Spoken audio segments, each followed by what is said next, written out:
Hello and welcome to the More Cheese, Less Whiskers podcast. My name is Dean Jackson, and today we've got a really great episode for you. I got to talk with Michelle Ciavola from Georgia, and she has, for what a lot of people might be a dream job, she is the marketing director for a thriving and growing dental practice just outside of Atlanta. And she's really got some great things going on, but we really talked about a lot of stuff on this episode. We got to look at overlaying the 8-profit activators, the before unit, the during unit, and the after unit, and kind of looking at and diving into how she tracks the metrics that drive each of those units. And there's so much opportunity when you've got something that's already in motion,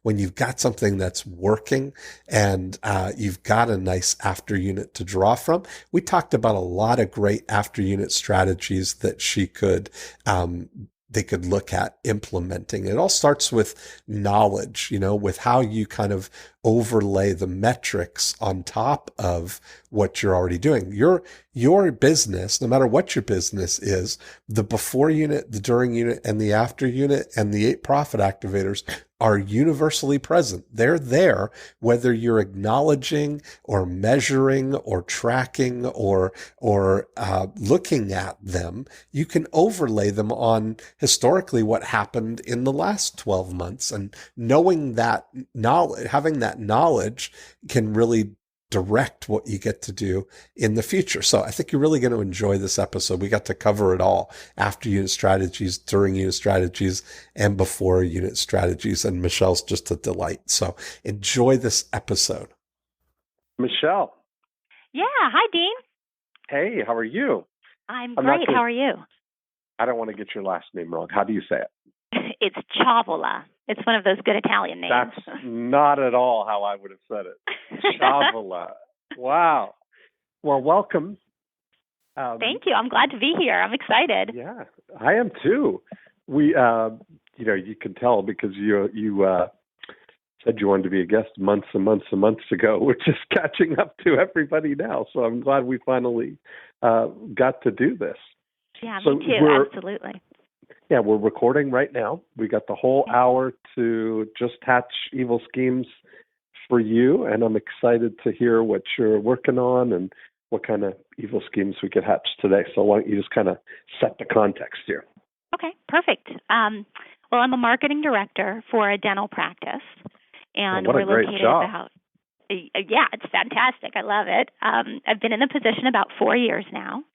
And since that time, I've really become a student of direct response marketing. So I've listened to a lot of I Love Marketing podcasts and a lot of More Cheese, Less Whiskers podcasts. So it's been awesome. It's been an education, but it's been great. The practice is located about 70 miles east of Atlanta. Okay. So while the area we live in is seeing growth, it's still somewhat of a finite market. And so what I mean by that is, we pull from a 3-county area, and the total population is about 42,000. And about 40% of that would probably be under our income target demographic. Okay. About what percent? 40%? I'm guessing, probably about 40%. Okay. There's several dentists in the area. In fact, there are 3 within walking distance of my office alone. But we're the largest practice in the area, and we are the only one with multiple doctors.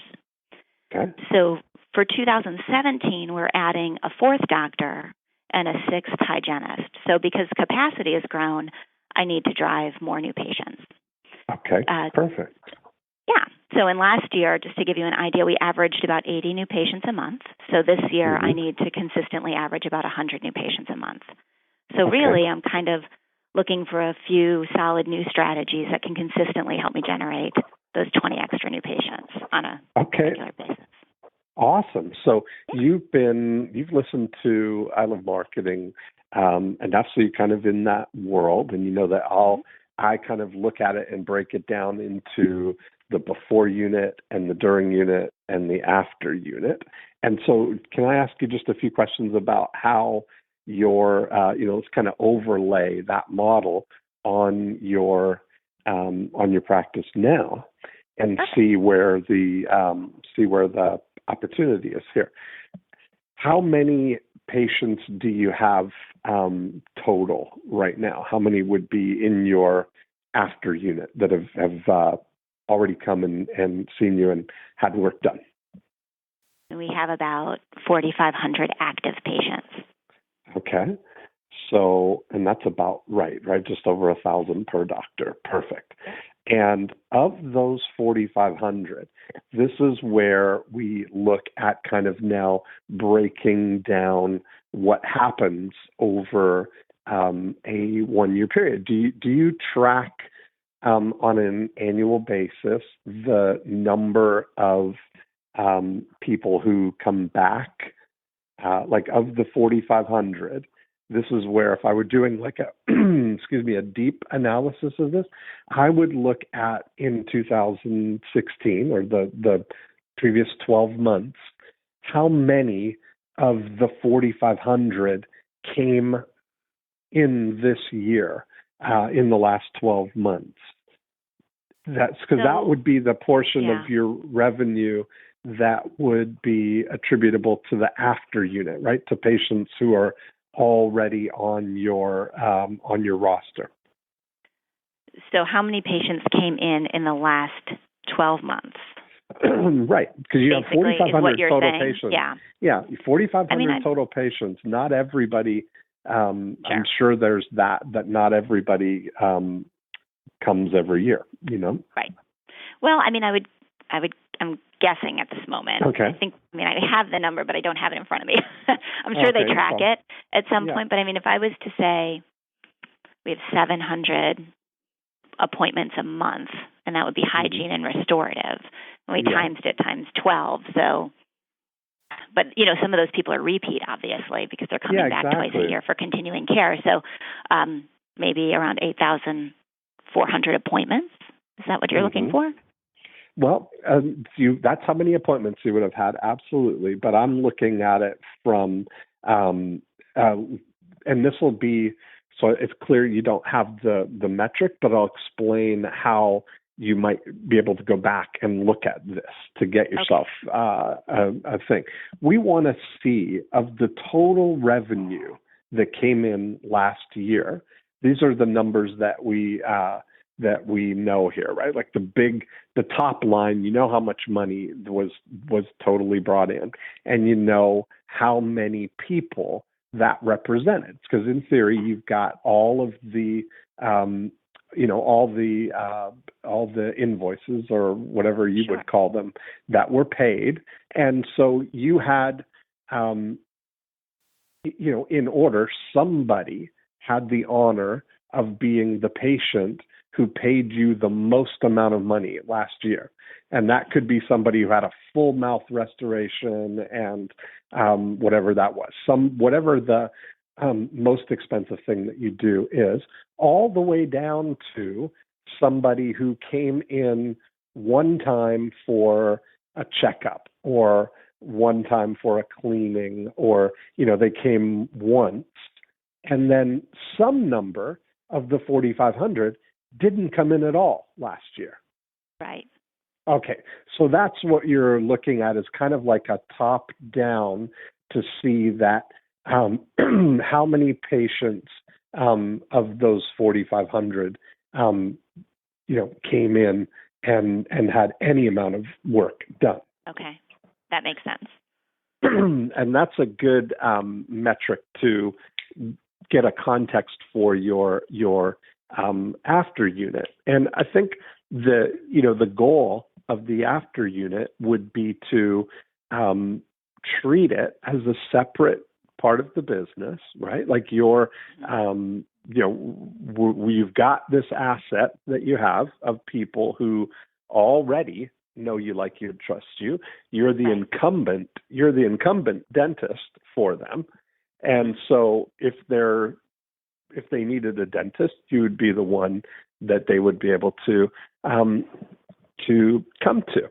Now, when you look at the amount of money that comes in as a result of the after unit, there's you just look at the opportunity of what would it be if everybody came in at least once a year for a checkup and a cleaning. That would be that would be a great aspiration, right? Sure. And that would be a game changer on its own, right? If Sure. you just were able to get people to do that. And so knowing those metrics, knowing those metrics, knowing what happens right now. And do you have somebody on your team, or does this fall under your purview to nurture relationships with the after unit and get them back and orchestrate referrals and advance their dental experience here? Or sometimes people might be. Yeah. Can I just get a sense of the kinds of things that you do? You do Sure. You do checkups and cleanings and all the normal dentistry stuff of fillings and stuff. Do you do root canals, or do you send those out? Some root canals, and some extractions. And when they're a little more complicated, we will refer out. We do orthodontics. We do a little bit of perio. Again, not larger scale cases, but we do a little bit of in-house. And do you do cosmetic and implants? Yes. Yep. So we do implants. We do orthodontics, short-term orthodontics. We do whitening, and we even have started doing Botox and dermal filler. Wow. Okay. So there's the total from the neck up. Pretty much. We can do it all. Yeah, exactly. Okay. That's pretty funny. Okay, so there's lots of opportunity there when you just think about on the baseline, the things that everybody should be getting done: checkups, cleanings. Right. That's like the baseline, and that drives everything else, because once they're in, then you're going to discover whether they need a cavity or whether they need a root canal, or they're going to see about the opportunity to get whitening or to get veneers or implants or cosmetic stuff, whatever it is, or orthodontics. Exactly. So you've got, the more that people are in your presence, the more opportunities that creates. Yeah, so definitely. Where I was going with that question is there somebody on your team who is tasked with and accountable for measuring and increasing the amount of help that you're able to give the people that you already have? In terms of the referral rate and driving additional revenue from existing patient base. Yes, that's in my wheelhouse for sure. So referral rate is one of my rocks for the quarter, so to speak, in increasing it slightly and then driving revenue always, yes. Okay, perfect. So that, another metric that we would look at in your after unit there would be to kind of look at your return on relationship. That's how we would measure it, right? And that's in two ways. That's in the total number of, the driving metrics of this, or the number of the 4,500 that come in to see you, that have any level of experience with you, and the number of referrals. And so when you're looking at when somebody comes in to see you for the first time, do you track and acknowledge that it was a referral that brought them in, or how do you? Okay, good. So when someone new comes in from a referral, we always ask when they make the appointment how they heard about us. And if it's a patient, or we have a handwritten card that goes out to the patient thanking them for referring so-and-so after their appointment. And we've done a couple things in the past. Now what we're doing is we have some office swag. So we've got coolers and chairs and thumb drives. And we offer them to stop by the office the next time they're out and just pick out a gift as a thank you, their choice of gift. In the past, last year, we played around with doing every 2 months we did a bigger giveaway. So like we gave away a Yeti cooler or a grill or something like that. And so if they referred, they got a chance, they got several entries into the giveaway. Right. Although I don't know that necessarily motivated people. I didn't see when I tracked it to see. Yeah, no, I understand. And there's a lot of, especially with something like a dentist, and especially with something like, if it's something serious, part of the thing that can sometimes be a deterrent for referrals is if there's a bounty on them in a way, right? What you want is somebody to refer because they don't want their friend or family member to have a bad experience.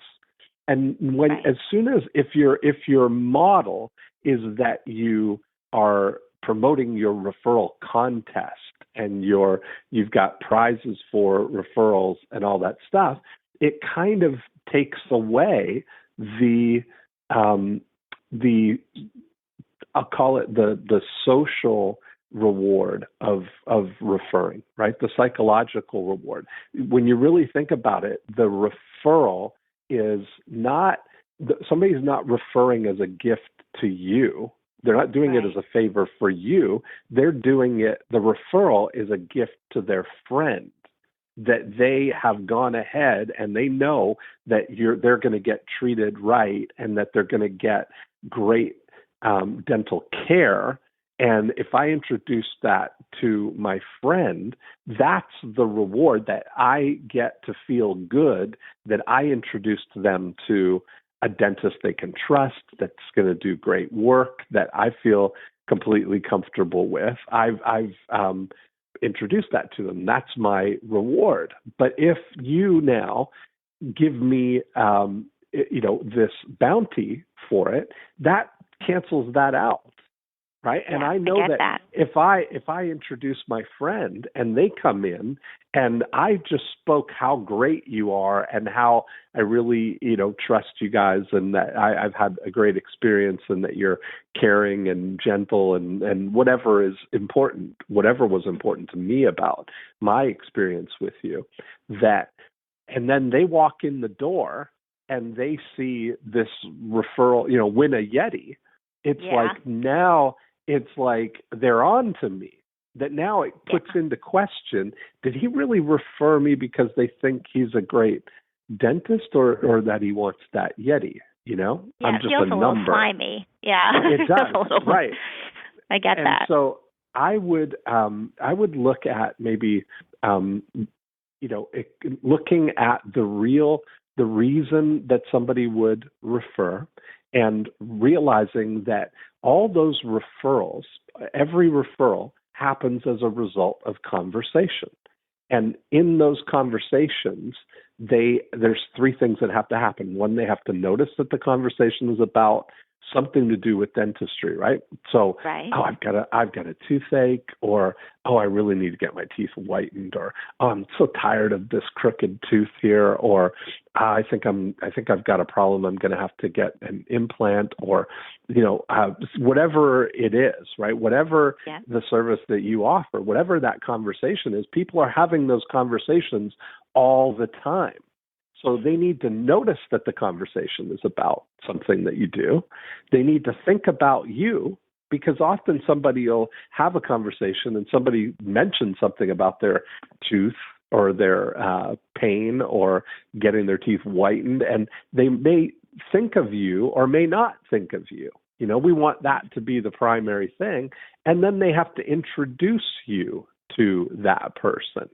So everybody, the psychology of why people refer is that we do it because it makes us feel good, right? We feel good by referring. So if you can give your clients, if you can give them the opportunity to feel good and add value for their friends or the people that they're in those conversations with, that's the winning formula. So to make them feel like an insider, where if you hear somebody, and so the way we do that is we have a postcard that we send called the World's Most Interesting Postcard, and it's just like a newsletter postcard, and there's interesting facts on the front, but then on the back we have a graphic that's like a Post-it note, and we can do a custom note on the thing where you could say something like, just a quick note in case you hear someone talking about teeth whitening. It's coming up to Valentine's Day, and everybody's going to want to look their best for their Valentine. If you hear someone talking about teeth whitening, give me a call or text me, and I'll give you a free tooth whitening kit to give to your friend, or something that would be related to that. Or a gift certificate or a gift card or something that they can give to their friend that's going to let your client look like an insider, like they're connected. Yeah, I see. Something that they can get, rather than giving them the gift in retrospect, right? And for that behavior is invest in giving them something that they can give to their friend, and also afterwards, like you said, thank them after, but not as a bounty for the referral. What you're doing then is a heartfelt, handwritten thank you note with a gift or with something to acknowledge that referral. That's just win-win-win all the way across, right? Yeah, that makes a lot more sense. And feels a little better too, I think, overall. Yeah, right, absolutely. And you look at it that if it's somebody, do you track and look at the lifetime value of a new patient? We do. And what would that number be, right? $3,600. Okay. So when you look at that, the other thing that you want to start looking at is the incremental cost of some of the things that you have. So when you look at something like a teeth, like a cleaning or a checkup or, something initial, you've got the hard cost of the hygienist's time for doing a cleaning. Do you have a sense of what it costs you to do a cleaning? Not in terms of. I mean, I know what it costs the patient, but I don't. What do know you personally. What do you charge the patient? Yeah, what is it? So it depends if they come in on a special or not. I think average is about $300 if they come in and do a series of X-rays, cleaning, and exam, comprehensive exam. And yeah. And so that's the startup thing. And what about the whitening treat? What whitening options do you have? So we do, there's an in-office whitening, which we have a couple options there, and it can range as high as $950 to $500. Yeah, it depends. Depends what technology we're using. And then we also offer, like a $99 lifetime whitening, and we use that as almost leverage we leverage it so that they can come in regularly. So as long as they keep their regular 6-month hygiene appointment, they get custom trays, and they get like 4 tubes of whitening gel to start, and then every time they come into the office, they get another tube of free whitening gel. But as long as they're keeping those 6-month appointments, and there's no debt on the account. Mm-hmm. Perfect. So those kind of things, I would start looking for like the normal scenarios, right? Like when you look at what would be the conversations that you've got 4,500 people right now. What are the odds that some number of those 4,500 people are today going to hear some kind of conversation about something to do with teeth? Probably pretty good, I would imagine. Probably pretty high, right? Exactly. So you really want to start to look at how can you just be on the top of somebody's mind when that happens, and think about ways that would give them an opportunity to transition somebody over to you. So if somebody's talking about, I think that we're going to, I think it's time for the kids to get braces. That we're going to have to, it's getting to that time. And that may be an opportunity. So if you say to somebody, is there a pattern to when people start orthodontic work? Like, does it mirror with back to school or people getting out of school, or, is there any sort of not necessarily in our office, I think, because we do more adult orthodontics. Okay. So although we have run a promotion, and a lot of people tend to do it towards the end of the year, which is kind of interesting. I don't know why, but we've always had good results. We've run the promotion mid-year, and it's kind of but November, December has traditionally, for the last 3 years, been pretty good. There you go. So that, just looking at those patterns, what you kind of want to do is look at how can you create sort of an editorial calendar that matches up with what the conversations are likely to be right now, Okay. And that might be, and it could be by age group even, like it could be getting people getting their teeth whitened for prom, or getting, you know what I mean? Or senior pictures, or back to school, or the new year, or whatever it is. And if Halloween, that's maybe the thing where kids might start to notice that maybe cavities start bothering them because their sugar intake is higher, in right after Halloween. So you start to kind of just look at the calendar and start to shape the communications, kind of shift it towards what those things might be. There's just so much opportunity in your after unit that, because you've got 4,500 people, and, you're really, you're looking for adding a couple of hundred new patients. Like that's what we started the conversation saying we need to go from 80 to 100. And I bet that there's every opportunity to do that in the after unit. Yeah, that makes total sense. So is what you're saying though then, so we do a newsletter that's a regular communication to existing patients, but I don't mention anything. That's what I was going to ask you next, is how often do you communicate? How do you communicate with them now?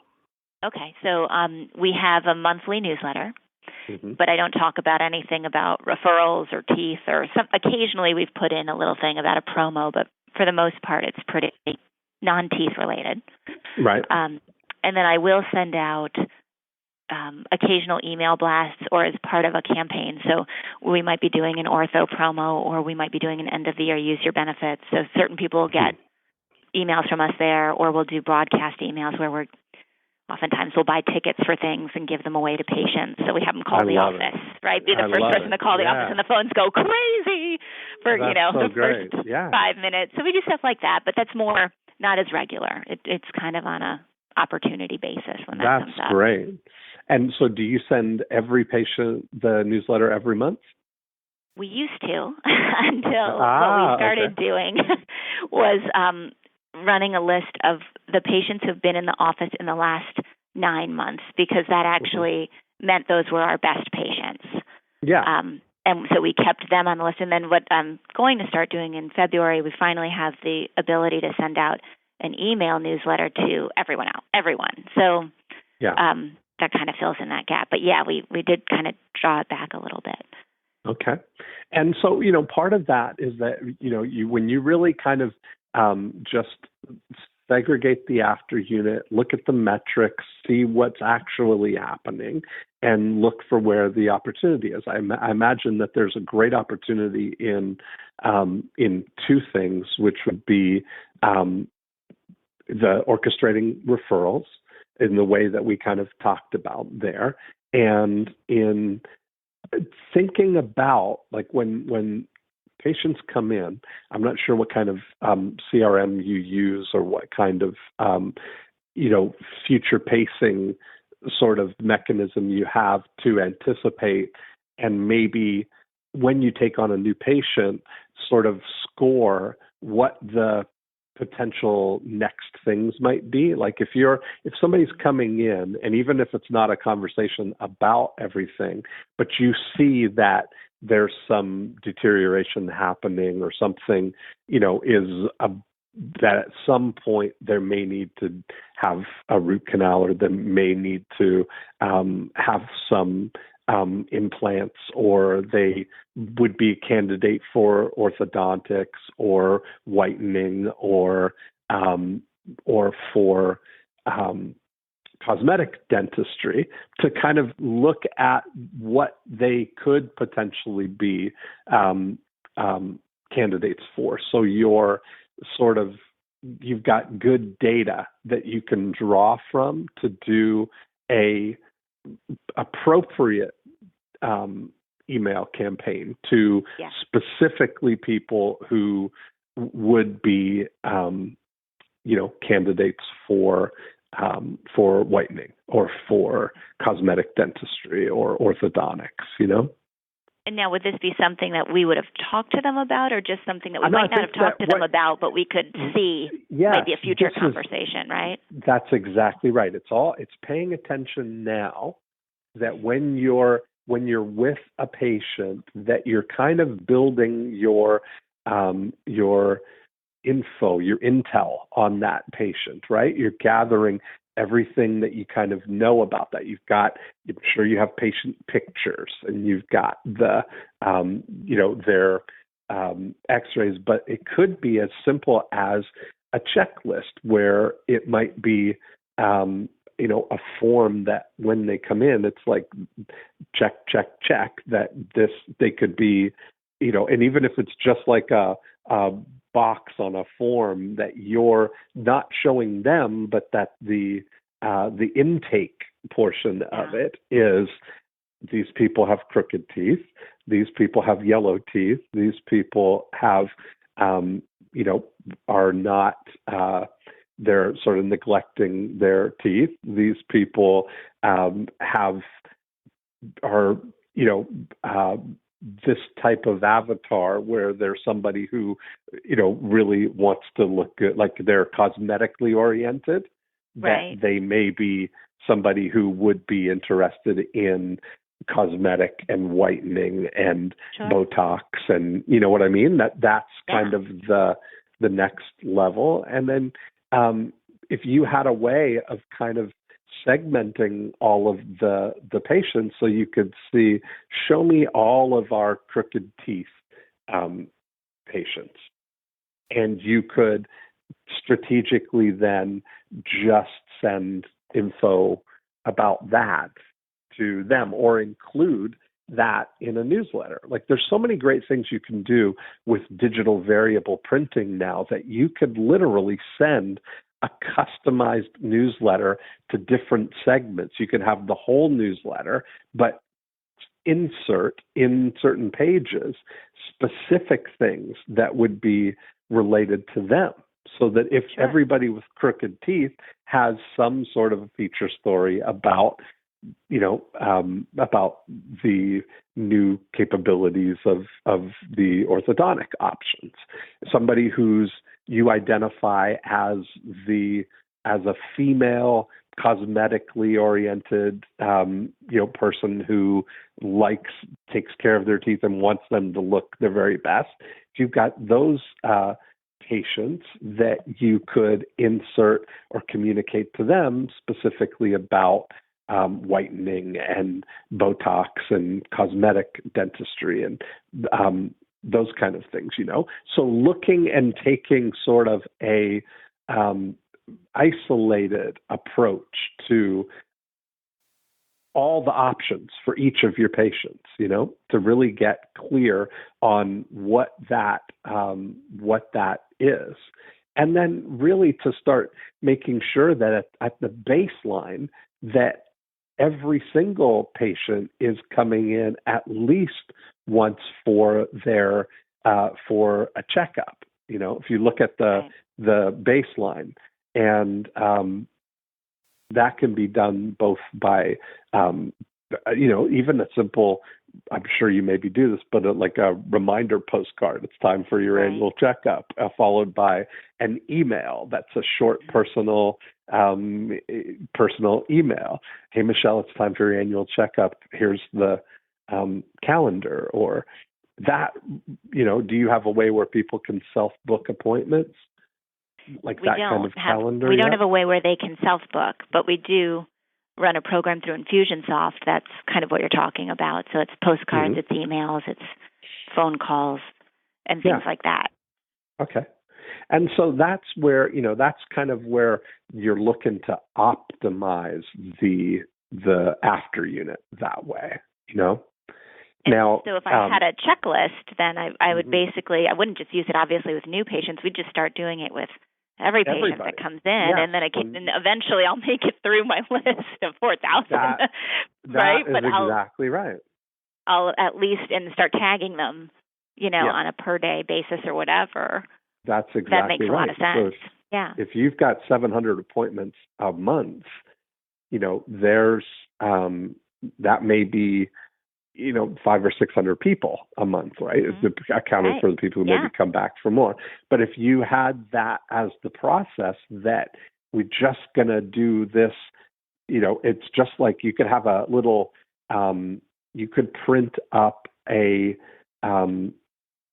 half of an 8.5 by 11 or even a quarter of an 8.5 by 11 slip of paper that is, or a pad of them, that whenever the file, whoever does the intake and getting somebody set up and getting them in the chair and prepped for the doctor, can do that visual inspection kind of thing, right? Sure. And look and kind of profile them, and then that can be attached in the file, and then whenever the whoever keeps your records straight their file can be updated to include those tags. And now that becomes a very valuable asset that you have, right? Definitely. To be able to know exactly who's who.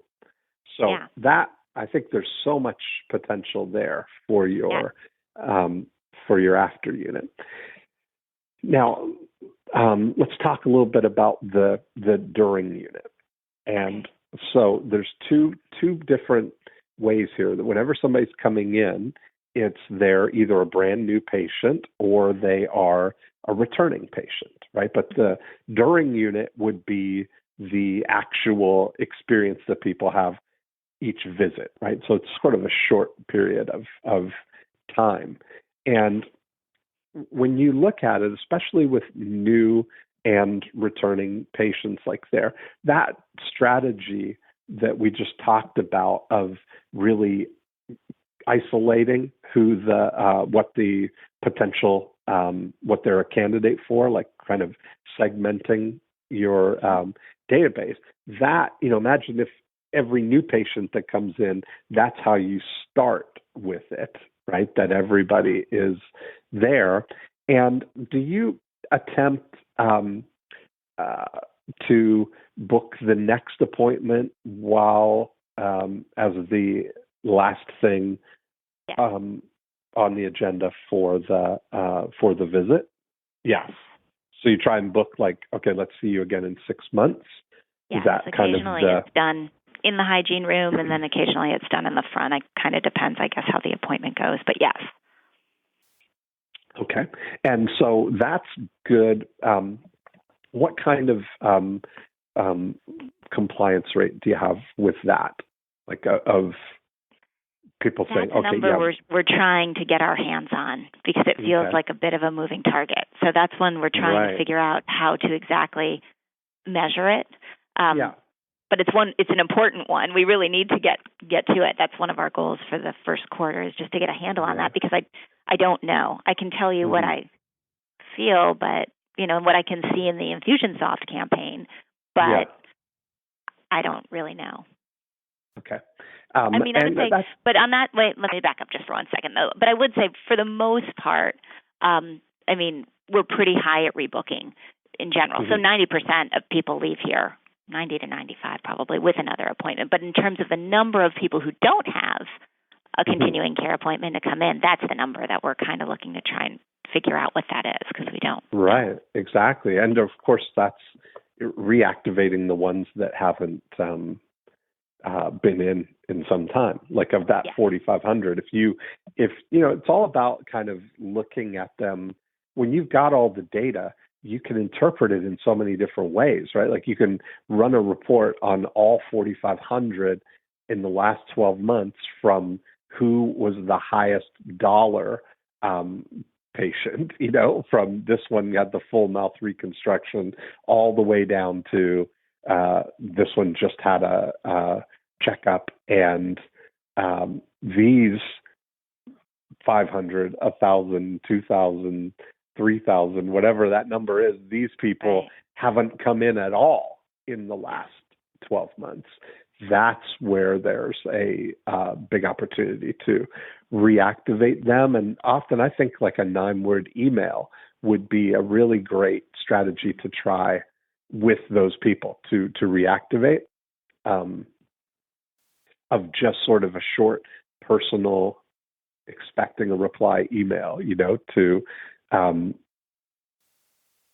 connect with them and bring them back in, Okay. Mm-hmm. Got it. And then, so all of those kind of during unit things. The other thing that you have is all the environment, the things that are opportunities. Did you hear the More Cheese, Less Whiskers episode I did with the gentleman who has videos for dental waiting rooms? Yes, I did. And that's pretty fascinating, right? Like that as a opportunity, along with, and I've been reading.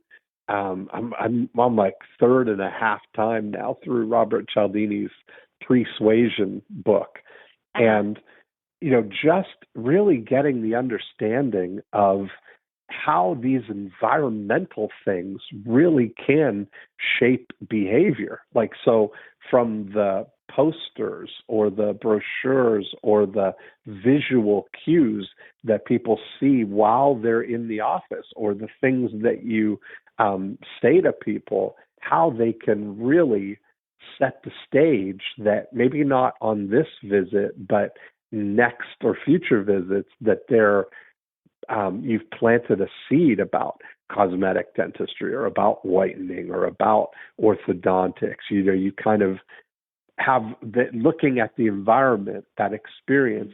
What are some of the persuaders that you're using? And it might be a really interesting experience to kind of audit the guest experience. Have you ever seen that show Hotel Impossible with Anthony Melcori on the Travel Channel? Okay, I did an interview with him on I Love Marketing. He's the host of the show, and I love it because I christened him a guest experience architect. And that's really what he is. Like each episode, he goes to a new hotel that's struggling, and he kind of documents his experience driving up to the hotel, walking into the hotel, going through the experience, checking into a room, all of those things. It might be an interesting thing to audit your experience as what do people, what's the arrival experience? What's the waiting room experience? What do they see in the exam rooms? What could we, what are the words that we could say, or the things that we could do to plant seeds that would be things we can harvest later? It's a pretty amazing opportunity, Yeah, that makes a lot of sense, and I'm sure we're missing some of those opportunities. I like how you said planting seeds, just in the things we're saying and the things we're bringing up and just mentioning. Yeah, I love it. So now let's talk about your before unit stuff, because there's so much opportunity there. But what are you Yeah, doing right now? What's your thing that's your go-to strategy right now? What are you doing that's bringing in new business?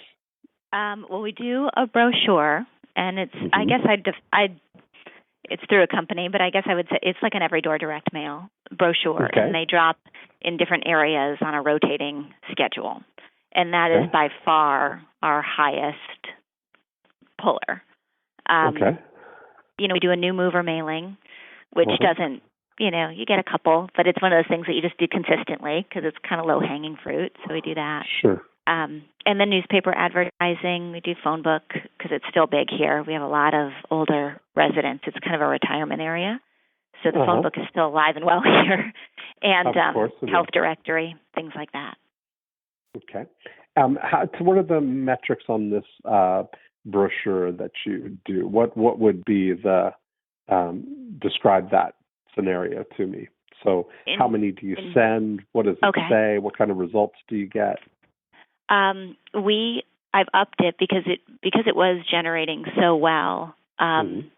We generated, it looks like 136 new patients from it last year, and we were dropping 5,000, and now we're dropping 10 because I did see when I went back and looked at it, I saw a significant increase in the number of new patients coming in when I doubled it. But I tracked it to make sure before I did that. So, because I know sometimes that's not always the case, but this actually did result in that. So we're dropping about 10,000 a month. It would be like an 8.5 by 11 size folded in half. Yeah. The design is like from the 80s. It's really not the prettiest design at all, and I can't tell you logically why people respond to it because from a design standpoint, I look at it and go, "Oh my gosh, that's crazy." There's a lot of women on it. Would you be able to send me by email a picture of it or a PDF of it or something? Okay. Yeah, sure. Do you want me to do that as we're talking or after? Oh, actually, if you could do it while we're talking, that'd be great. Dean@deanjackson.com. Okay. Let me see if I can do that. So it actually it ends up pulling. It's very flowery and women and children on it. There's a couple offers on the back, so it's limited. It basically shows uninsured cash prices. So it says cleaning and polish is $79, dental exam and X-ray is $88, children's new patient exam and cleaning is $77, and lifetime whitening is $99. So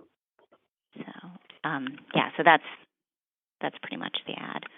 And it tells a little bit about the doctors on the inside. So there's that. And that's pretty much it. So you send 10,000 of those every month. How long have you been sending them every month like that? They've been doing this, it has to be at least 8 years. So this has been but how long since you bumped it up to 10,000? Oh, I'm sorry. We bumped it up in October. Okay. So last year you would have sent 50,000 in the first 10 months and then 10,000 for the last 3 months, right? Or 9 months. So 45 and 30. So 75,000 you sent last year. And that brought in 136 new patients that you can track on that. And what's the cost per piece to mail those? The cost per piece? Well, to print and mail. If you if you send 10,000 in the month, how many? What's the cost to do that? It kind of varies because we print 50,000 at a shot, and then we separate that per month. So if I gave you like a monthly figure, it changes. So I can give you like an annual investment. Okay, perfect. So like it was $35,000. Okay, and that's about right. So it's about 35,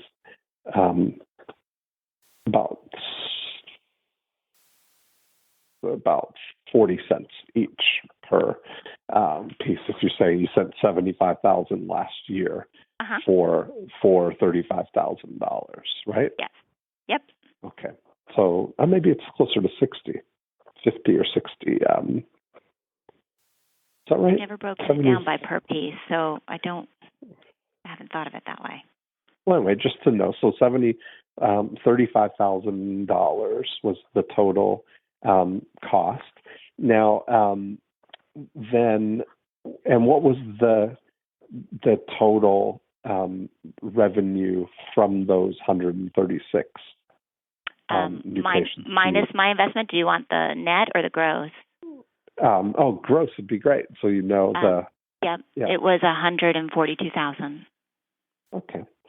So that's perfect. So good for you. So right on the raw numbers there, you turned a $35,000 investment into $142,000. So almost, a 4 to 1 ROI on that. Yeah. Perfect. So your vending machine there, that you can spend that amount of money, $35,000, got 136 new patients. So is there a reason why you wouldn't send 20,000 pieces? Well, I think there was some concern about maybe diluting it. I mean, sometimes I guess with direct mail, if you drop more, that doesn't always mean you'll get more. No, exactly. Yeah. Right. But I think if you showed that you were doing, it depends if you're going to the same demographic, right? So you sent True. you sent 5,000, and then that was working, and you doubled it to 10,000, and that worked more. Yes. Is there a possibility that it could be, that every potential, person that could be a patient, especially if you're doing every door direct mail, you can target by postal walks, so you can specifically target the homes in the areas that would have the right house value or whatever would be a correlate for you there. That might be absolutely. I mean, I think for sure, and that would we'd definitely be open to that. Okay. And then that's not even looking at making any change to the brochure or testing different things. How often do you test the new copy or new offers? Well, because we do it through a company, they don't usually like us messing with it too much. So they do a lot of their own research. So this one we don't play with as much. We don't really change much at all. Oh, okay. Perfect. So they just send it on your behalf. Yes. I got you. Okay. And that is a pretty interesting. That's a pretty interesting result. What else do you do because that's one pillar that you've got. Sure. What else do you do as a before unit strategy that works right now? I mean, we've tried newspaper ads, and we have some ads right now. The ones that work, I would say, are in the phone book and the health directory. They work fairly well. The newspaper we kind of struggle with. And so we kind of struggle with that. We do have a kind of 4-color, several-page newsletter that goes to one of the gated communities around here, and that's been okay for us as well. It's been slow to see a return, but we're starting. It's a new publication, so it's finally gaining traction. But so you're advertising inside. You're advertising inside the homeowner association newsletter kind of thing. Okay. But the newspaper is kind of where we struggle. How's your yellow page strategy? It's been pretty good. So I can tell you I have numbers from like January through September of last year at the moment. Okay. So we've scheduled with what we have so many yellow pages around here, which is kind of weird because it's not like a huge metropolitan area, but we've narrowed it down to 2 books from testing and tracking that we participate in. So one of them is a little bit more local.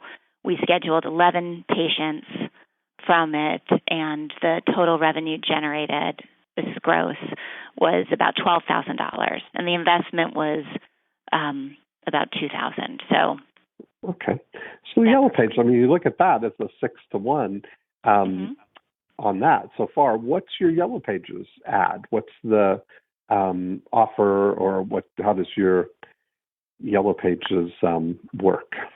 So this one basically says who else wants their entire family to love going to the dentist. If you're not happy with your service, we'll keep working until you are guaranteed. And we have a couple of testimonials in it. We have the offer is X-rays for new patients when you mention this ad. And there is the free report, the 10 things you must know before choosing a dentist, which no one really ever requests. Right. No. And that's pretty much it. So it talks a little bit about our personal promise. You know, there's a picture of the doctors on there, that kind of thing. How big is the ad? In this phone book, it's about a quarter page. In the other, the YP, which is a little bigger, we actually upped it. We had one of those kind of like dollar bill ads, and we went to a half page because that had been working as well in the past. A half page, yeah. Yeah, and it's pretty much the same ad, just reformatted. So it's the same kind of concept. Okay. We had an interesting experience, like if you look through the yellow pages, most of the dental ads, you could change out the phone numbers and the logos, and it wouldn't make any difference in the response, because they're all saying the same thing. New patients welcome, family dentistry, a laundry list of all the things they do, and free X-rays or free exam or whatever the initial offer is, kind of thing. And what I had a dentist in Ottawa do a small ad, almost like a 1/8 of a page, and we made it kind of look like it was just a black and yellow, like a public, like an announcement in the yellow pages, and the headline just looked like a newspaper article, and the headline was "Need a dentist right now?" ? Big headline, right? Need a dentist right now. And then it was, if you're in pain or you have a dental emergency, call this phone number right now, and we will get you in to see a dentist today. And, that whole thing, like speaking directly to the specific need that somebody is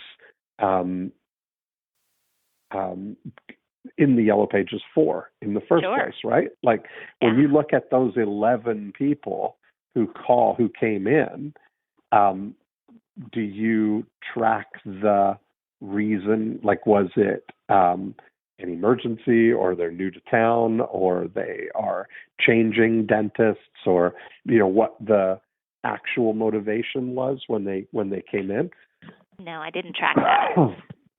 And that's part of, this during unit awareness that we talked about, right? Like there's the kind of on the surface things where you're attending to what their need is, but at the same time, we're overlaying now your intelligence gathering layer to the during unit experience, right? So whenever somebody comes in, that this was a yellow pages person, let's find out a little bit more about that story. And would you think, just anecdotally, that it might be that somebody was in, that they had a situation that they needed to see somebody, that's why they would go to the yellow pages? They weren't just... Oh, yeah. I mean, I'd say more often than not, because I listen to the calls. So while I'm not tracking it per se, I would say most of them, it's because they want exactly what that headline said. They need a dentist now. Yeah.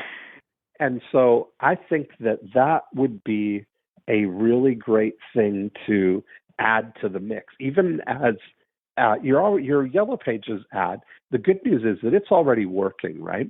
And so Right. it wouldn't take much to test independently, even a separate ad in the True. Yellow Pages to track and say, need a dentist right now, and have that. And you could do that same thing if you find out that there are 3 reasons why people are calling from the Yellow Pages, and you specifically had an ad that would jump off the page because it's exactly what they're looking for, you know? Yeah, that makes sense.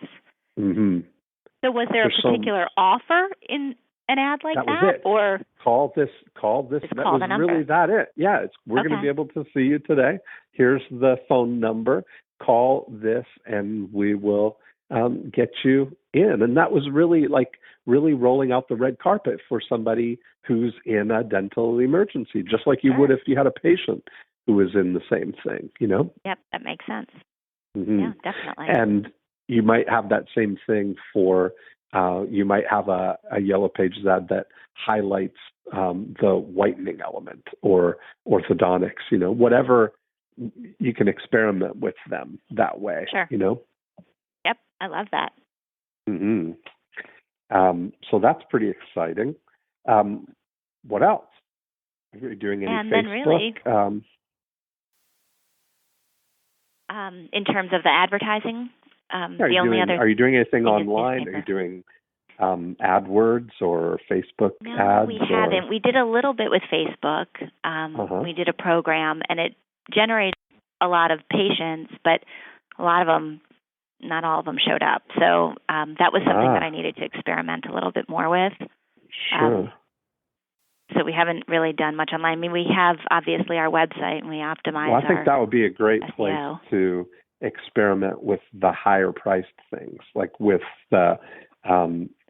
cosmetic dentistry and with implants and orthodontics. That those are things where I think one of the very underpriced attention-getting things right now are Facebook video ads. They're just such a bargain right now, you know, like you can get to the right people, and you've got an opportunity to really, plant those seeds. You can educate people, you know. Absolutely, and really target it too. So yeah, so much cool stuff. Well, the time flies. It does. But why don't you recap kind of thing for us and tell me your take on our conversation here? Oh, goodness. So I have lots of notes, which is great. Good. And I see lots of opportunity, which is always a good thing. I think it was super helpful on referrals, and realizing how it's almost kind of deterring them, and really seeing of how we can communicate with our patients better and give them more of an opportunity to be an insider and offer something when it comes up in conversation. So be it in the newsletter or sending out postcards or something occasionally that they just keep us top of mind. I really liked that and kind of orchestrating the referrals. I love the checklist for people coming in so we can segment the list. It's something we've talked about in the past, but when you look at a list of 4,000 people, you're like, well, that's a lot of segmenting, and I don't necessarily have a way to do that easily right now. So the checklist, while it's kind of old school, it's actually perfect because we could implement that, and I can steadily chip away at it and eventually get it segmented. You know what it reminds me of is the old story about the, NASA spending, $10 million to develop the space pen, and the Russians using a pencil. Right. Like to say, because they needed something that could write upside down and do all of these things, and NASA spends all this money to over-engineer something. When here we are, it's like you're going to see 700 patients a month as it is. Why not just use a simple piece of paper? And it's just the disciplined execution of looking at the people and doing it, and that's not going to be that's going to be the dental assistants doing that. For sure. Yeah, it's easy to overcomplicate that process, especially with all the technology. And you think, well, we should be able to run this search, and you quickly find yourself in the weeds. So that was helpful. Also, auditing the experience and really looking at point of sale, and what we can put on display. We've done a little bit of that, but I know we can definitely do more in the verbiage, and then tweaking our ads a little bit. And in terms of, maybe tracking more why they come in, that's not something that I've tracked before, but obviously that makes total sense. If I know why they come in, then I can speak to them a lot more directly. Right. Makes some sense. So those are the big key takeaways. I mean, I have a lot of other notes here too, but those were kind of the big highlights. So that's awesome. Well, it's been a delight. I've really enjoyed talking with you. It's nice that you're enthusiastic about marketing and to kind of have a dream job for somebody who loves marketing. Being a marketing director in a thriving practice is a really good thing. It's been super fun, and I appreciate your input. I'm a huge fan, so it's been a real honor to talk to you, and awesome. Just appreciate your time. Thank you. Michelle Ciavola. There we go. Yeah, you got it. Okay, thank you. Have a great day. Thanks so much. You too. Take care. Bye-bye. And there we have it. Another great episode of More Cheese, Less Whiskers. I love this experience. I can't tell you, we've reached the 6-month mark now. I think this is episode 26 or 27 or 28, something like that. And this is really just such a great experience. I get to hatch evil schemes with all kinds of different businesses, and to see all of the results that are coming from these, the lights that are going on is fascinating. And I'm going to start adding now some episodes in between where we'll go back and check up with some of the people from 6 months ago, now, and see what's going on. And I have a feeling that when we do a checkup on Michelle and what's going on in Georgia, that we're going to see some really great results. She just seems like such an enthusiastic doer. And I hope that you got a lot of, things that you could apply from this episode. That's really the whole purpose here, is that I want you to see how to think about applying the 8 profit activators. And if you want to continue the conversation, you can go to morecheeselesswhiskers.com. You can download a copy of the More Cheese, Less Whiskers book. You can click on the Be a Guest link and be a guest on the show.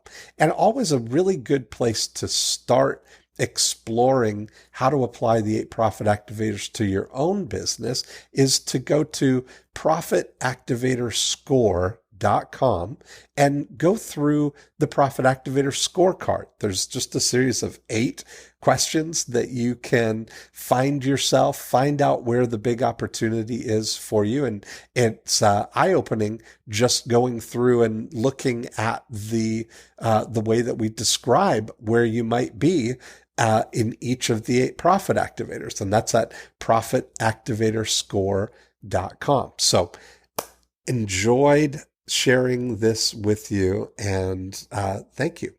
Come back. We'll see you next time. Bye-bye.